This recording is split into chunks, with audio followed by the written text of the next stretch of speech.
Hello everyone, welcome to software classes. So I am Ridhima. So आज जो है मैं उन सारे इंडियन इकोनॉमिक सर्विस एस्पिरेंट्स लोगों के लिए कुछ इंपॉर्टेंट टिप्स लेके आई हूँ जो न्यू भी है, जिनको चाहिए कि वो इंडियन इकोनॉमिक सर्विस का प्रिपरेशन ले कि नहीं ले, अगर हम लोग स्टार्ट कर रहे हैं तो कैसे करें, कौन सा टाइम पीरियड चाहिए, वो सारे क्वेश्चंस के आंसर्स मैं लाई हूँ। तो सबसे पहले आप अपना जो सिलेबस है इंडियन इकोनॉमिक सर्विस का अच्छे से पढ़ लीजिए, इतने अच्छे से कि आपको दोबारा देखने की जरूरत ही ना पड़े। सारे इंपॉर्टेंट टॉपिक्स देख लीजिए।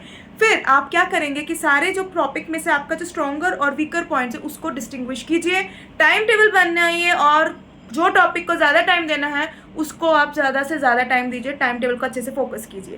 थर्ड हो गया हमारा, अब जो कौन सा बुक फॉलो कीजिए, सबसे बेसिक के लिए आप एनसीईआरटी बुक्स को आंख बंद करके फॉलो कीजिए, उसके बाद धीरे धीरे आगे चलिए और आगे के प्रिपरेशन पे ध्यान दीजिए।